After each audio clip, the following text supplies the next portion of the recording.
Enzymes biological catalyst ہیں، یہ بات بالکل ٹھیک ہے، لیکن انزائمس کی پراپرٹیز کچھ زیادہ اور اچھی بہتر ہوتی ہیں دین سمپل کیٹلسٹ. مثلا کہ they have much greater catalytic power. اب اس کی ایک مثال دیکھیے. کاربن ڈائی آکسائڈ اور واٹر آپس میں مل رہے ہیں اور بناتے ہیں کاربونک ایسڈ.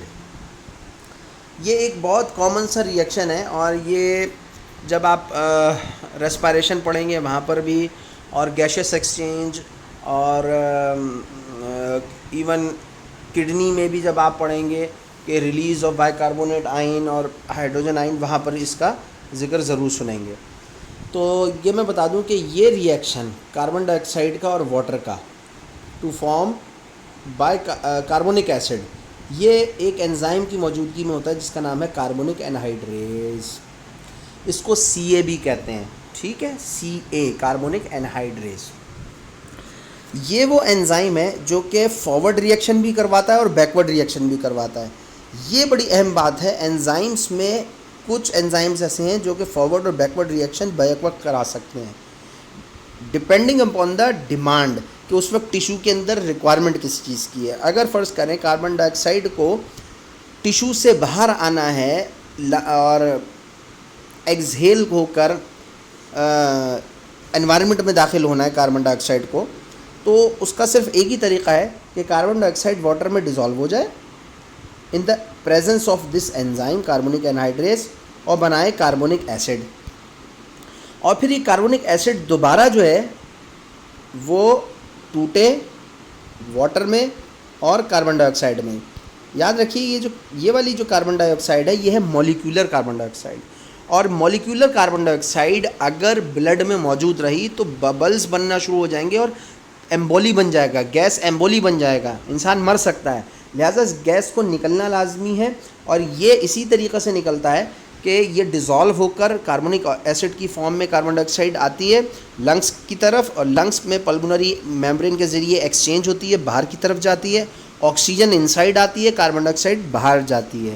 جیسے یہ ایلویلائز میں داخل ہوتی ہے، ایکزیلیشن پروسیس سٹارٹ ہوتا ہے اور کاربن ڈائی آکسائڈ باہر نکل جاتی ہے ہماری ہر سانس میں. کہنے کو تو یہ سانس بڑی سمپل ہے، لیکن جب آپ اس کی ڈیپ فزیولوجی پڑھیں گے تو وہاں پر یہی آپ کو ری ایکشن جو سپورٹ کرے گا کہ کاربن ڈائی آکسائڈ کا ایکسچینج کیسے ہو رہا ہوتا ہے. تو الغرض اس کاربونک انہائیڈریز کی بڑی امپورٹنس ہے، اور اس کے اندر زیادہ کیٹالائٹک پراپرٹی ہے. یہ فارورڈ ڈائریکشن میں بھی ری ایکشن کروا سکتا ہے، بیکورڈ ڈائریکشن میں بھی کروا سکتا ہے. دوسرا یہ کہ انزائمز جو ہیں وہ بڑے اسپیسیفک ہوتے ہیں، اسپیسیفک فار دیئر سبسٹریٹ. ٹھیک ہے جی. اس کا مطلب یہ ہے کہ کوئی ایک خاص سبسٹریٹ ہی ہوگا، اسی کے اوپر جا کر ایکٹ کریں گے یہ. یعنی ایسا نہیں ہے کہ ہر سبسٹریٹ آ کر انزائم پر لگ جائے. اب فرض کریں جیسے میں نے کاربونک انہائیڈریز کی بات کری، تو اس کے لیے کاربن ڈائی آکسائڈ کی ہی موجودگی میں یہ ایکٹیو ہوگا، ادروائز کسی اور مالیکیول کی موجودگی میں یہ ایکٹیو نہیں ہوگا. تو یہ تو ہو گئی ایبسولوٹ اسپیسیفسٹی. اسی طریقے سے اسٹیریو اسپیسیفسٹی بھی ہوتی ہے. فرض کریں کچھ سبسٹریٹ ایسے ہو سکتے ہیں کہ وہ ایک دوسرے کے آئسومرس ہوں، جیسے کہ ہوتے ہیں، آپ نے پڑھے آئسومرائزیشن اتنا پڑھا ہے آپ نے، ٹھیک ہے نا. اب فرض کرو اسٹیرو آئسومرائزیشن میں خاص طور پہ جیسے آپٹیکل آئسومرائزیشن ہے. آپٹیکل میں وہی کہ لائٹ جو ہے وہ جب اس سولوشن سے پاس ہوتی تھی تو رائٹ سائڈ پہ موو کر جائے، اور پھر سرٹن ٹائم کے بعد وہ لیفٹ سائڈ پہ موو کر کے ایک نارمل مین ویلیو اٹین کر لیا کرتی تھی لائٹ. وہ اس وجہ سے تھا کہ سولوشن کے اندر کوئی ریسمک مکسچر ہوتا تھا، یعنی ڈیکسٹرو روٹیٹری یا لیور روٹیٹری.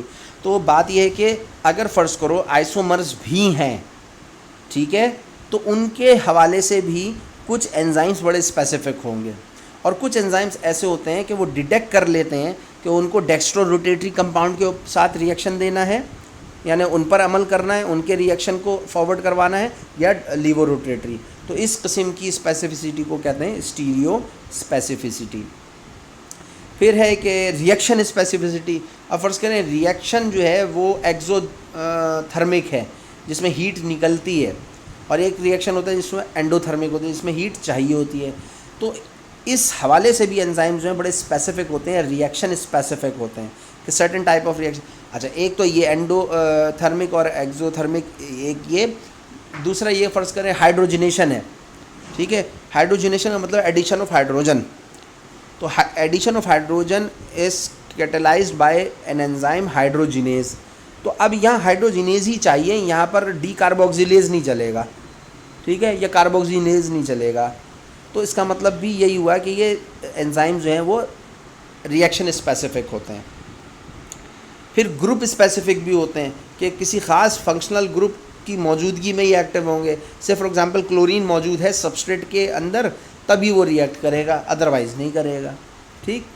تو اس طریقے سے پھر یہ کہ جو انزائمس ہیں یہ بڑے کلوزلی ریگولیٹ ہوتے ہیں, البتہ کیٹالسٹ جو ہیں ان کو مشکل ہوتا ہے کنٹرول کرنا.